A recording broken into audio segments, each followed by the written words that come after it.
Okay, hopefully you are all seeing my slides now.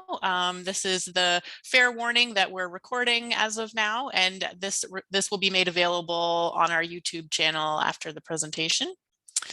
So I would like to welcome you to our February 2022 virtual quality talk. As always, we continue to extend our thanks to D2L, who's letting us use their corporate Zoom account for this meeting series. If you're looking for a good way to keep in touch, we do post all of our information and updates on Twitter. You can follow us. We're at KWSQA. Here's a list of the great folks who do all the hard work behind the scenes to bring you these events and others that we offer through this organization. So thank you to all of our fantastic board members. Letting you know about next month's event. On March 30th, we have Katie joining us to share her appreciation of unit tests. And so I'm looking forward to that one. We'll hope to see you there next month as well. Beyond next month, though, we do have some slots available as we head into spring. Please spring come soon, and summer of 2022. So if you have an idea for a talk you might like to present at this series, we would love to hear from you. And there's a CFP form on our website at kwsqa.org. Or I have another exciting announcement about things you might apply to speak at. We are cautiously optimistic that we might be able to hold our in-person conference again this year. It's scheduled for the 26th and 27th of September at the same location that we have held our last few conferences at, if you can remember back that far.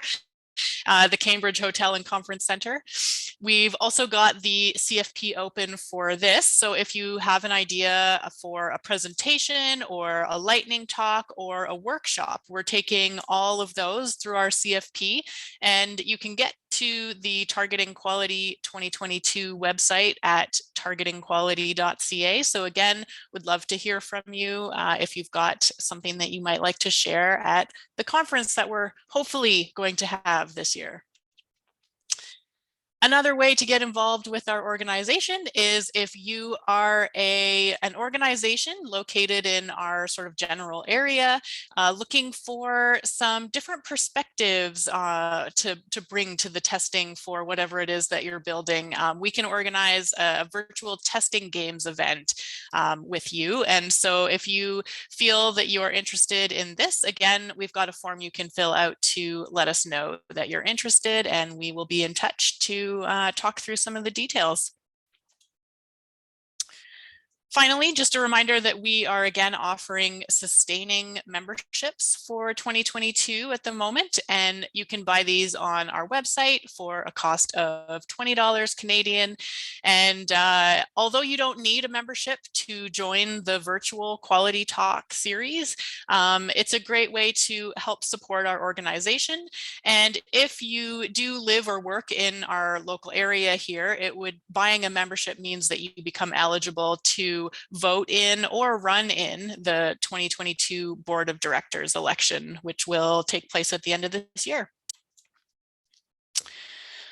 Our usual reminder about the KWSQA Code of Conduct. It applies to all of our virtual and in-person events. If you have any questions at all about this or need to report any kind of incident, please do get in touch. We would be more than happy to help you out. I'd also like to take a minute here to just acknowledge that the KWSQA head office is located on the Haldeman Tract, which is land that was promised to the Haudenosaunee people of the Six Nations of the Grand River. It's also within the traditional territory of the Neutral, Anishinaabe, and Haudenosaunee peoples. Just wanting to say that we're very privileged to be able to live and work and build our software quality community in such a great region. So for today's agenda, we have our presentation first, and then there should be lots of time for audience Q&A as well. And a reminder that if you complete the feedback survey that we send you after this meeting, you will have one entry for a draw for a $50 Amazon gift card. Okay, so on to the good stuff. Today we are excited to welcome Josh Assad to present. He would be a very familiar face if you have participated in KWSQA events in the past many years. He had a long, illustrious career as a board member in various different roles, including president and treasurer over the years. And today he would like to share with us some of his thoughts about his career path as he has gone sort of from a more tester focused role to his current role as an engineering manager. So thanks, Josh, for joining us today, and I will turn it over to you from here. Thank you, Tina. Thanks, everybody. Thank you for using the word illustrious and not infamous as part of my KWSQA career. It's good to be in front of this audience, and it's good to see so many familiar faces here. Just give me a sec to get stuff set up, and we'll get started.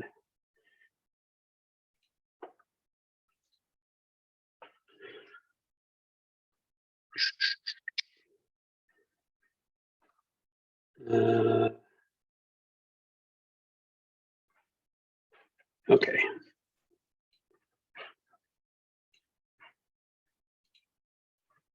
Can you guys see my presentation? Yes. Awesome. One more thing to change here. Come on, there we go. All righty, let's get started. So when Tina and the gang reached out to me to see if I had any interesting talks I might want to give to this community, my first thought was, gosh, I haven't really done any testing in a really long time, which you'll see on a future slide here. But and I'm not sure I want to talk to this group who's probably better at it than I am at this point about that. However, I do get asked a lot about kind of how I grew in my career and how I went from a tester into an engineering manager role. So I figured, hey, that might be something that other folks are interested. So I thought I would share my journey and some of the reasons why I think this should be a good journey for a lot of you. So today we're just going to go through that. So quick agenda for you, tell you a little bit about who I am in case you don't know, what I hope you'll take away from this talk, and then we'll get right into like reasons why I think you would find this to be a rewarding career move. And maybe a little bit of my own reflections and what you can expect going into that. So who the heck is Josh? Well, here's a quick slide about me and some of my things I'm passionate about. If you do run into me at the grocery store, I will probably have a giant mask on. I'm sure you're all used to identifying people from sort of the eyes up these days. I did used to be on the KWSQA board, as Tina mentioned. I had to like dig into Twitter to find this picture. I actually don't have a copy of it, but that's me on the far left there. I do enjoy playing guitar, barbecue. This is some maple smoked bacon. I could do a whole talk on barbecue, but maybe another day. And then camping and outdoor stuff with my family. It's kind of what I'm all about. Also, have done a little bit of work in my career. It's hard to believe it spans back as far as 1998. The aughts were a fun time of 3-letter acronym companies and nothing but blue and red, at least in my experience.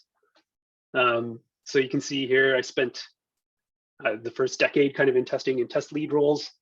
I spent like a minute as a product owner at IMS. That's where I went through my first sort of agile transformation as well. Product ownership was fun, but I kind of found pretty quickly that I was missing sort of the more directly working with people. And then it was kind of around then, or not long after that, that the role of the QA manager started to become less and less important, at least in companies' minds or organizations' minds, which was kind of my career goal at the time. I wanted to get into a QA manager type of role. I did get to do that at Myovision. but it kind of more, so that's when these roles started to dry up, or when Agile was kind of in full force, or as a new thing.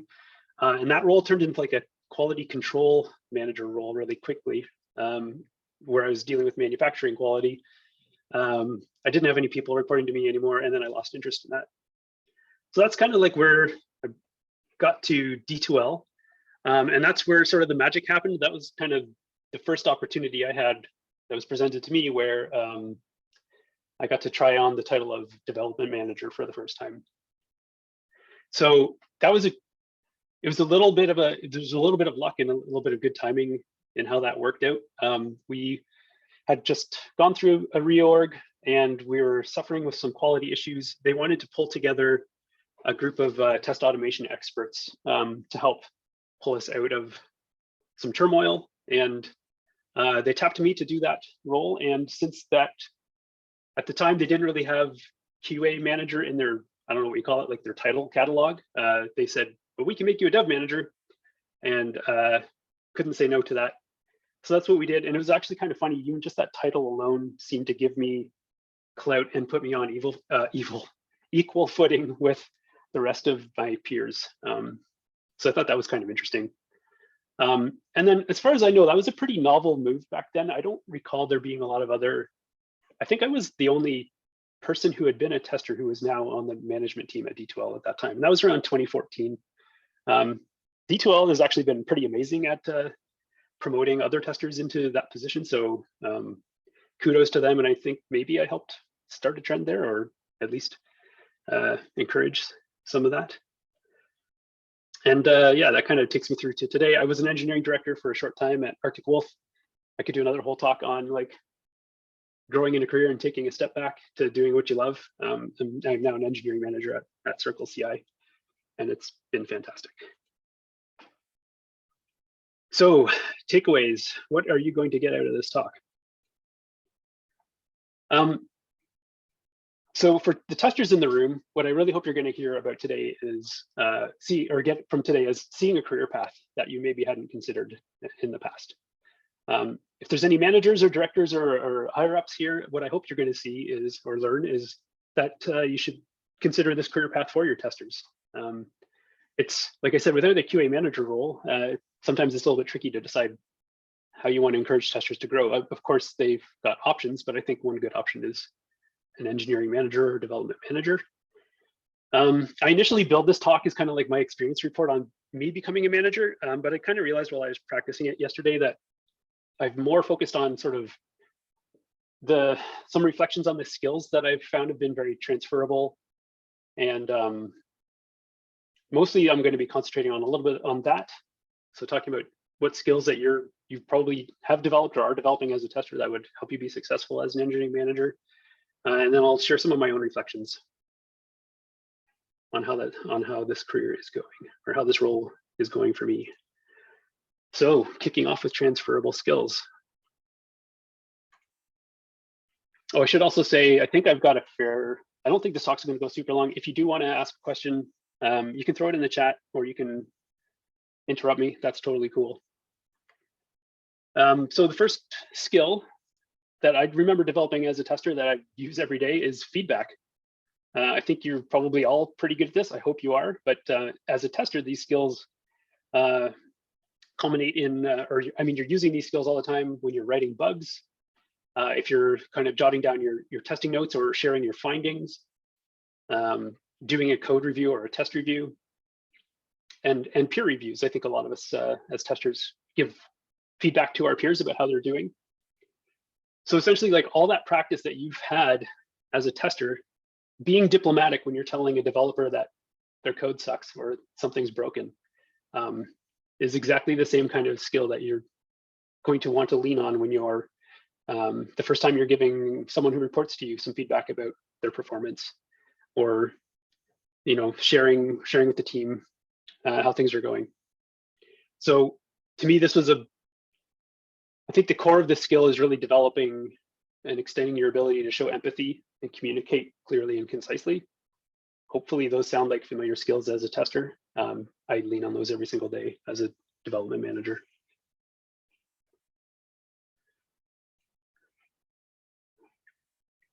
This one's probably pretty self-explanatory. When I was a tester, I know I was doing a lot of reporting on my own work. I'd let the team know what I was doing every day. I'd be giving reports on my testing efforts or the findings that I was getting. Those usually took the form of stand-ups or a weekly report, or maybe my time tracking or time log, or just my own personal report to my boss. As a manager, I do this all the time as well.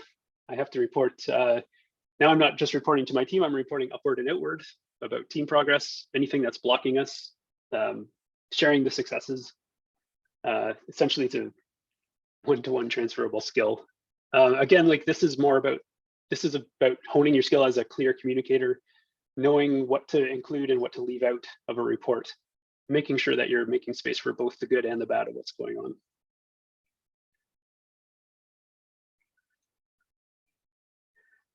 I hope you are all collaborating now. So collaboration occurs often and pretty much every day, I think, in retros. And if you're developing any like team processes, if you're pairing with somebody else or you're working on a plan together with your team, I think testers collaborate nonstop. In a manager role, I think it's pretty similar. So I'm involved in a lot of like cross or department-wide or cross-cutting initiatives or process improvements. So there's and also like involved with the task of helping my own team develop their processes. So I think just about every type of that, any example of that type of activity that I can think of, I'm collaborating with my peers or with other folks on the team. Again, it's a pretty natural skill to transfer from testing to management. When I'm talking about collaboration, for me, that breaks down as working with others to build a plan or sharing a vision. I think delegating responsibilities amongst your group, getting your part of the work done, and then like the reviewing and auditing and editing and updating and all of that sort of iterative stuff that comes along with working in a collaborative environment. So hopefully that all sounds familiar to this group and what you're doing today. You can see that it carries forward. All right, this is the one audience participation slide. So risk mitigation. Is anyone doing risk-based testing in some form or another today? How do you do that?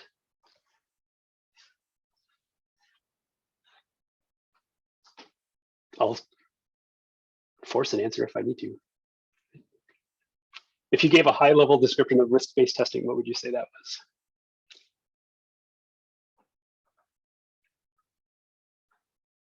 I see Bailey said risk analysis early on. So yep, analysis is a big part of it. Assessing the impact to the client, yep. Well, this might come as a shock, but risk-based managing is totally a thing. I mean, I totally just made that phrase up because apparently risk-based managing isn't actually a thing, but it is now. So what's that all about? So when I think about risk-based managing, testing the scariest pieces first, yep. Looking at impact, yeah. I mean, these are all the same patterns that I think about when I'm risk-based managing. Worrying about what could go wrong with my team and making sure I have a contingency plan in place for that. So examples of that include thinking about things like illnesses and resignations. How am I going to ensure that the team can still continue to function? Another risk is incidents or downtime, making sure that we have an incident process in place for that, run books, being able to deal with that type of stuff and communicate those problems in the moment. The risks of disagreement in the team. To help mitigate that, I've developed team charters or define our scope and publish our scope. So something to fall back on. If you have a disagreement, you can like, well, what does our working agreement say? Oh, okay, well, these are some guidelines that help us solve disagreements. Another risk example is missed deadlines and having to come up with revised delivery plans. So risk-based managing, it's a thing.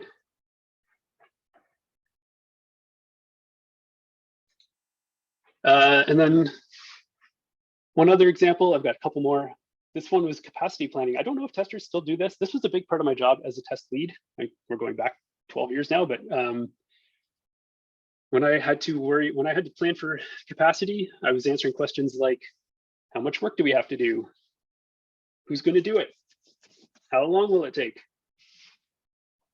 Guess what kinds of questions I get asked as a manager all the time? It's the same questions. So I find that I am definitely, these days, I'm more of a facilitator of those conversations. I'm not trying to come up with those answers, but I'm asking my team, and we work together to come up with those answers. It's my responsibility to be able to answer those questions. And in order to do that honestly and accurately, I develop those answers with the group. But yeah, not a lot of imagination converting capacity planning from testing to manager. And then hopefully this is everyone's favorite transferable skill. I don't always get to roll up my sleeves and do actual work, but when I do, I like to spend that time testing. It is pretty rare, but it's always very satisfying to get my hands onto our product, poke around, see if I can find any issues with it, see if I like what it's doing or can find something interesting that it shouldn't be doing, and sharing that back with the team. The one thing I have found lately is, I don't know what you would call it now, like power balance or positional bias is totally a thing. I have to be really, it used to be if I could log a trivial bug, a developer would just ignore me, and that was probably okay. I would still want to log it in case it wasn't trivial from some angle. But now I have to be really careful. If I log a trivial bug, one of my team members will, or one of my engineers will just think to themselves, oh, the boss found a problem, I have to fix it. And I have to like be really clear. I'm like, I'm logging this because I think it's interesting. We totally just want to triage and prioritize this like we would if it was coming from anywhere else. You don't have to solve it just because I'm pointing it out. But those are generally very satisfying days when I actually get to test the product.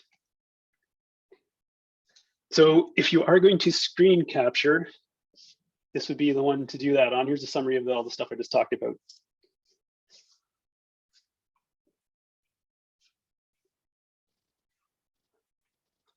You have 2 more seconds to get that, and it's gone. All right, so those are some examples of why I think a lot of testers would make pretty good engineering managers. So now I'm sure you're all super excited, you're all pumped up. Maybe some of you though are thinking like, I feel empowered to take this plunge, but my manager isn't going to just hand me the role if I tell them I want it. So what do I do next? How do I make that change? How do I go from a tester to a manager? I've got some thoughts on that. So the first up, what can you take on now? What are some things that you're already doing or feel like that you could be doing? Does your manager know that you're doing these things? Or that maybe that you want to do those things? Maybe that's a good topic for your next one-on-one. Something else to think about, what do you see your manager doing that maybe I've covered or that you feel like you could take on? Have you asked them if you could take it over? I don't know if all of you know this, but managers are pretty busy. And when they're asked if you can take something off their plate, most of them will say yes. If they say no, maybe they need to work on their delegation skills. I don't know. But if somebody said to me, hey, I want to try doing weekly reports, can I try that? I would absolutely say yes.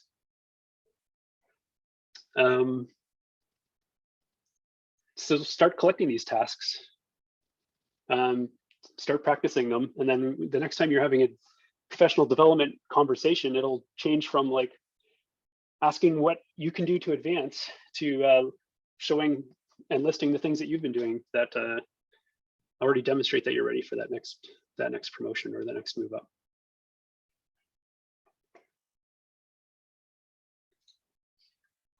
Think about what your first leadership opportunity could look like.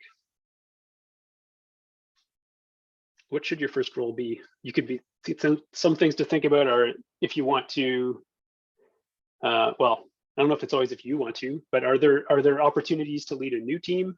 Would you be potentially taking over an established team? Look at what kind of support you might have if you were newly promoted, you're a newly minted manager. Do you have other managers in your organization? Would you be left alone to figure this out on your own? Hopefully you have, I prefer to work in a place where I have a peer group. It's a good space to have to be able to bounce ideas off of each other, rubber duck. rubber ducking for managers, or sharing ideas, or just vocalizing ideas to process them yourself is just as important, I think, as a manager as it is for a developer or a tester. Also look around your current company. Are they promoting testers into roles like this? Maybe it's time to consider looking elsewhere. If you're interviewing, some good questions I think you can ask during the interview are, what is the typical career progression for a tester? Maybe ask if they have any previous testers in their leadership team. I think that might be kind of telling. This one might feel kind of obvious, but does your manager know that you're interested in a management role? State your intent. There's actually, in my experience, it's pretty rare to actually find an individual contributor, either a tester or a developer, who's interested in taking the management track. So I think you'll find if this is something that you're interested in, there will be space for you to try it. There's not a ton of competition. I mean, there's reasons for that. It's not always glorious, but yeah, it's an opportunity. Any questions on that section? How to get started? I'm going to move on to my own reflections as a manager in a sec.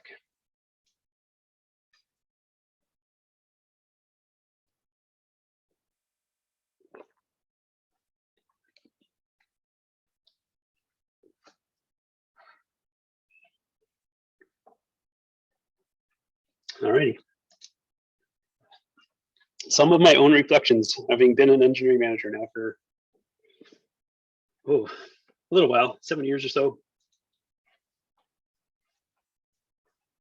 All right, this is where I am. This is where you learn all the deep, dark secrets about being a manager. Actually, I'm just kidding, but some things that I've learned along the way, I'm not amazing at everything, and that's okay. When I make mistakes, I need to own them, and I do, publicly, usually. And I learn from them and move on, and it's just how it is, and that's fine. I think it's important to be honest and show vulnerability. It's actually, you hear people talk about showing vulnerability a lot. It's not always easy to like quantify how you do that or specify how you do that. One of the easiest ways, or it's not always the easiest actually, but one way you can show vulnerability is just say, I don't know. I don't have an answer to that right now, and I'm gonna have to get back to you. For some people, that's hard. That was really hard for me to do that for a while, but it's an important skill, I think. And it's good to demonstrate that as a manager, because it shows to your team that it's okay for them not to know something. One thing I hear and read a lot about is, like, for leaders, is to create space for your team. But like, how do you create space? What does that even mean? Space is, we're already in space. I think it should be called making time. I think generally, when I think about creating space, it's booking that meeting to have that important conversation with a coworker or with your team. It can even be just as small as like asking, what are your questions? And then actually waiting until somebody asks a question. I like to count to 10 in my head after I ask if anyone has any questions. It's amazing how much silence will create pressure for people to ask something. Something I learned really quickly at D2L when I first got promoted to manager was the trickiest part of the job, and this is something I don't think I'd ever seen before becoming a manager, was there's a lot of negotiating and expectation managing between me and my other management peers. I still really remember, and this might have been a product of us coming through an org change, but like as soon as my team got announced, like that hour, I was getting emails from all kinds of other managers about work that I was supposedly going to take on from their plates. It was bizarre. I had to learn how to start saying no pretty quickly. But it was just interesting to see that there's that interplay, and you have to be really careful, well, not careful, but you have to be cognizant of the fact that they're, protecting your team's time comes down to having those conversations with other managers, understanding kind of where the boundaries are of what your team is doing and what other teams are doing. It's definitely a learning experience that stuck with me. I believe you should always give credit to your team members when things are going well. Anything that's making you look good is thanks to your team, in my opinion. And kind of the opposite, if there's a failure, I take the responsibility for that. I think important. And I think that's part of protecting your team. And I think probably the hardest lesson I've learned as a manager, and this is, I want to talk about this too, because if you're considering the path it's going to happen, is letting somebody go is probably the hardest job that there is. Even if you're, I don't even care how high up the chain you end up going, it's definitely the hardest thing. And one of the lessons I've learned from that along the way is that if you're clear with somebody's performance, if you're clear with someone about their performance kind of immediately, you can avoid having to let somebody go. But I think if you're glossing over facts, or if you're just trying to be nice, or maybe not trying to push somebody to be the best that they can be, or at least be, work on skills, you can find yourself in that boat, and it's just a super shitty place to be. So be honest with people, give them feedback, and give it to them in a timely manner. And that's not really the note I wanted to end this talk on, but that was my last reflection. So like I said, there was lots of time for questions. I guess just before we get into Q&A, I will say, like, this has been a very rewarding role for me. I've definitely gone through a lot of insecurity or complexes over it, but over time, I've really grown to like this role. And like I said, I've even stepped beyond it and come back, because I feel like this is helping a team to achieve maybe more than they can today is super rewarding. And I do find, like I outlined, that a lot of the skills that I developed as a tester, a lot of those communication skills, feedback, and whatnot, have absolutely set me up to be successful in this role. And I think other folks on this call would find the same. So let's end there, and we've got all kinds of time for questions or comments. I'd also be happy to hear other people. Oh, here's some questions coming in. If anyone else also wants to share kind of their own, there's a lot of folks on this call that I know were testers who are now managers, so that would be cool too. But let's see here. When you say, "I do not know," does your team ever interpret that as "I am not competent"? So that's definitely okay. Imposter syndrome. That's the word I was looking for. That I think is that I would chalk that up to feeling like an imposter. I don't think that I've ever heard my team ask or question my competence when I've said I don't know. I think if you just say I don't know and then you don't take any effort to get the answer, that might lend to your level of competency. But there's nothing wrong with saying I don't know and I will get back to you. I don't think anyone's ever expected to have all the, especially if you're in a meeting. That's a stuck moment in time. I don't think anyone's expected to have all the answers in the middle of a call. Let's see, Ray. Did you get much formal training on how to manage people, or was this something you learned more on the job?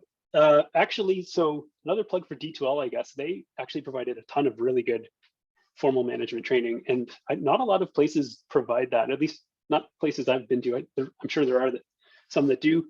It was a lot of training about managing in different situations, different types of personality types, like Myers-Briggs or DISC or those kinds of things. Situational leadership was another training course I recall that was pretty fantastic, and I get a lot of leverage out of. So I think in terms of like how to relate to people, I got a lot of training on that, but on the job, I think was more sort of the interplay between different teams. I feel like I've just kind of learned that on the job. Bonnie asks, did you have experience in managing a team before your promotion to a manager?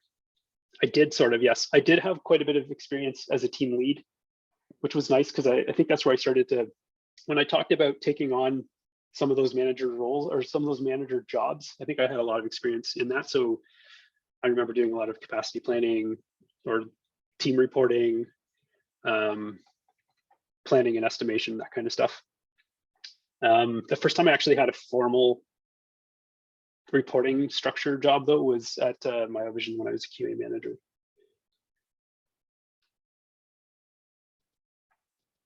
There's a lot of questions here. Did you have to learn any additional technical skills that weren't transferable from the role as a tester? Probably. Trying to think. I mean, I did learn some scripting,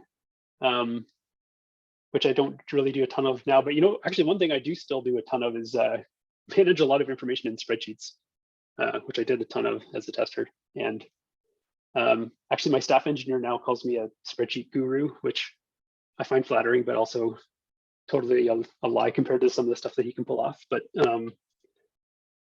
so that's maybe some examples of technical skills that I'm not using now.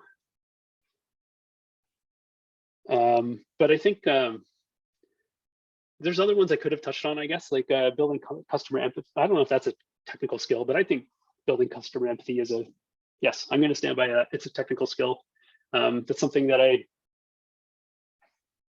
still is another skill that I lean on, I think, to help me make decisions in the absence of information or product direction or that kind of thing. Oh, question from Graham. You said things really changed for you at D2L with the creation of an automation team and you were able to manage it. When you think back, was there anything key that you had done to help you get into that role? Why were you chosen over someone else, i.e. someone with a dev background? Oh, that's interesting. So part of that was literally luck of timing and the fact that I sort of made it known to my boss at the time that I was more interested and I felt like my talents would be better used as a manager than as a test lead, which is what I think I was at the time. I had been coming off of the role of a QA manager at Mitigation before I got to D2L, so I had some of that experience to sort of back up maybe that bold claim that management was something I was interested in, but I still just feel like I just sort of made it known that I was interested in trying that type of thing.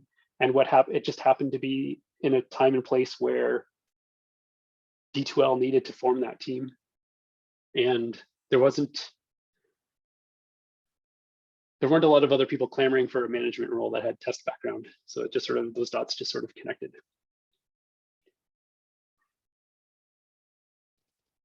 Maybe I was just the first one to find a director that was going to take a chance on me.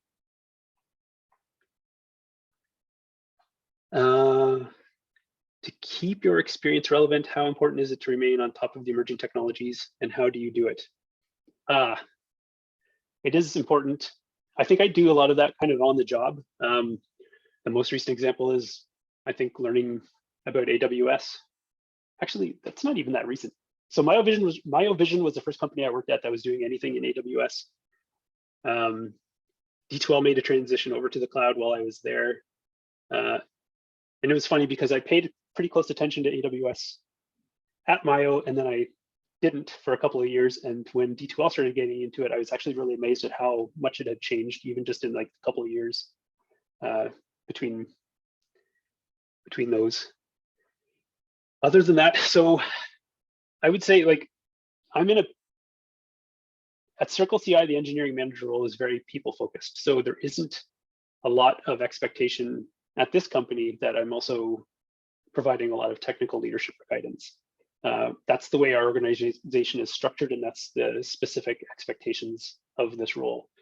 So I'm not staying super in tune with like emerging technologies and how to use them or architecture or all of those things. I have engineers on my team and architects at my disposal that help with that type of guidance. So I'm really just more about the team health, team operation, creating a safe space for innovation. A lot of kind of like Scrum Master type stuff, but also helping to make sure that I'm finding development opportunities for my group, for the folks on my group. Brad Veenvliet, wow. Hey, Brad. Brad and I worked together at DSE. Did you always know you were inclined to being a people manager rather than a tech lead for your career path? Do you miss being hands-on with new and latest tech? No, so actually, I initially thought that I was going to stay in tech. I wanted to be a technical lead. I remember talking about that at RIM a lot, not being interested in people management. I saw some of the BS that went on. Maybe that was just a RIM thing, but not really. And didn't think that was for me at all. And when did I change my mind on that?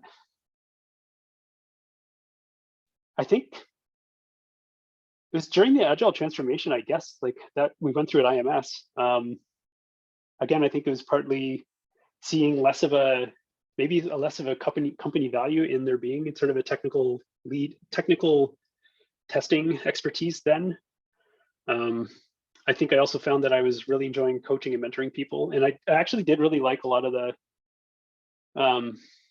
maybe the little a agile things that I saw teams doing that helped them be operationally successful. I liked talking about.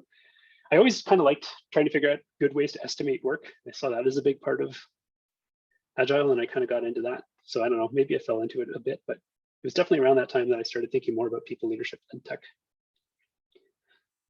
What would you like to do in your next role if you were to continue in your career progression? Well, I tried director stuff. I didn't like that much. There's lots of facets to why that didn't work out. Maybe I would still like to get to a point where I'd love to see what I could do to help maybe more than one engineering team at a time accomplish some stuff. So I still do like the idea of working maybe with other engineering managers and helping them. But I don't think I want to really carry my career much past this point. I love what I'm doing now, and it's fulfilling. So this is probably as far as I'm going to go, to be honest.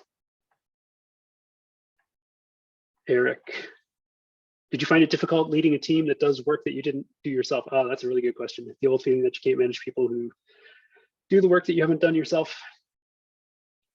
I know you said you've done some scripting, but you were a proper dev. No, I wasn't. Yeah, that was, so the second team that I got to lead at D12 was a development team, like a full proper front-end development team. And that was definitely going through my head at the time, was how can I lead these people who are doing a job that I've never done? Thanks for all these questions, by the way. This really would have filled out my content. But yeah, I think that's where I had to first become comfortable with the fact that I had to rely on somebody else's expertise to be able to guide me and listen to them and take their advice. And then you have to start to learn which advice do you trust, and when are people just blowing smoke, and when are they actually know what they're talking about. But I think it's a good skill to learn, and I think it's a good time to learn that skill, because I know for sure as you climb the corporate ladder and get into higher levels of roles, you're getting further and further away from the folks that are actually doing the work. And you need to learn how to rely on that.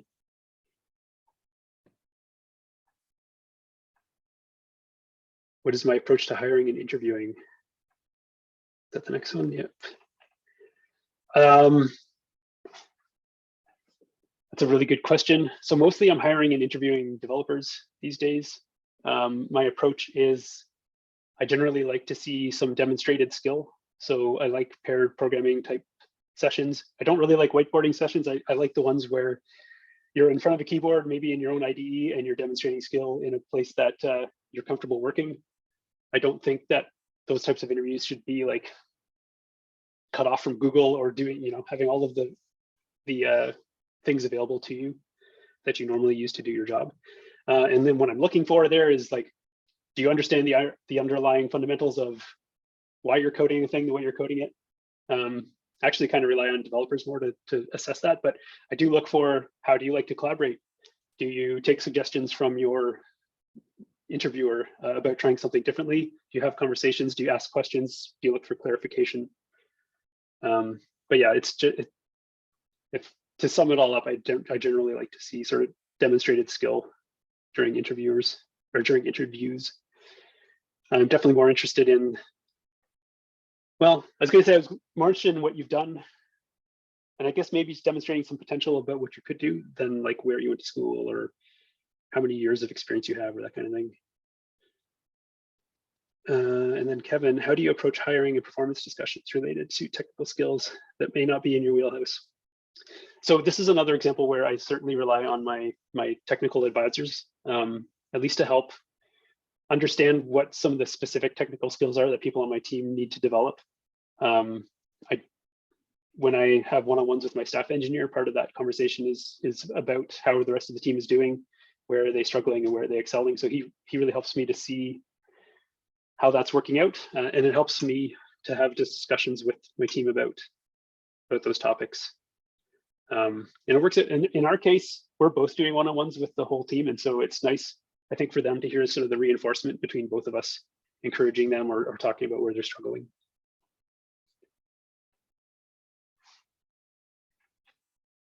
That was the last question.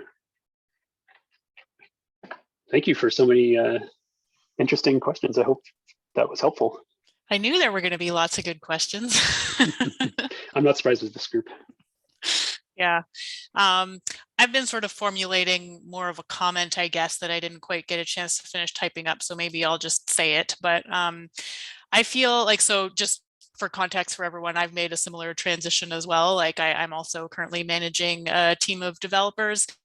And I feel like another good transferable skill from my testing past has been being the person during like a technical sort of planning or brainstorming or work breakdown discussion, being the person to ask like, what could go wrong, or what happens if this, or like thinking of the edge cases, or like just kind of bringing that mindset to the discussion. And I feel like that can be, depending on your team, a pretty unique mindset. Like I know a lot of the devs that I've worked with tend to like, you know, when we're planning out how we're going to approach building something, they're just going straight into like, what tech are we going to use, and what, like, you know, all those kinds of things. And that's great. Like that's their wheelhouse. But mine is more like, you know, that tester mindset, right? And so I find that I can often sort of remind people of that angle of discussion, and that they do appreciate that. They probably don't really need me to be in there like also suggesting tech and like thinking the same way that they are. So I feel like not having that background in some ways can be really helpful, but I guess I'm biased because that's what I have. But anyway, Josh, if you have any thoughts on that. Yeah, that's a huge +1 to that. I think, yeah, another example of that is, yeah, I guess the what could go wrong, or like, how are we going to make sure that this, for me, what's top of mind right now is like, how are we going to make sure that the knowledge that you're developing as you build this thing is transferable to other people? So I think challenging the team to make sure that they're not just thinking about what they're building, but how they're going to maintain it, or how they're going to monitor it, or measure how well it's running. Those are, yeah, like great pieces. The number of times that I ask, like, how are we going to know on any given day that this is actually working after we've released it? And then Yep. sort of, you know, no one really actually thought of that before. So anyway, and ignorance as a service. I love that. Yeah. Yeah, that's, I've got ignorance in spades. So yeah. Well, actually, Josh, I feel like maybe I saw you post one time on LinkedIn or somewhere about how, like, as the manager, you try to be the person who's willing to like ask the question in the room, like if, you know, even if it sounds like a basic question, or like just making people explain their thoughts on something, I guess, can be a good skill, and kind of related to like ignorance as a service, like just being that person that's going to be like, all right, explain this to me from the beginning. And more often than not, the person's going to think of something that they hadn't considered in the past while they're explaining it. Yeah, that's true. I guess something I'll add to that is, I may not be a technical expert, but I'm technically literate. And if a developer can't explain something to me, then I question if they really understand it, because they should be able to synthesize things and, you know, talk down to the non super technical person. So I think that's, yeah, explain like I'm 5. It's a good way to put it. Also, like when you talked about being not afraid to ask that first dumb question, I think especially if there's a power imbalance in the room. So like if we're doing a skip level meeting with the director or with the VP, sometimes it can help as the sort of the slightly less powerful person in the room to ask that first question, just to get people to like, to show that it's safe for people to ask questions, and get the ball rolling on that kind of stuff.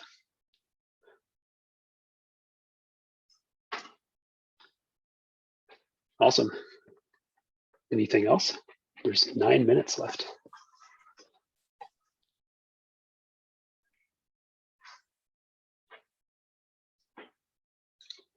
Hopefully I have at least encouraged one person in this room to consider the path of engineering manager, or I've encouraged one director or up person in this room to consider suggesting that to the testers on their teams. Hopefully I haven't scared anyone away from trying this out. it's a pretty fun gig.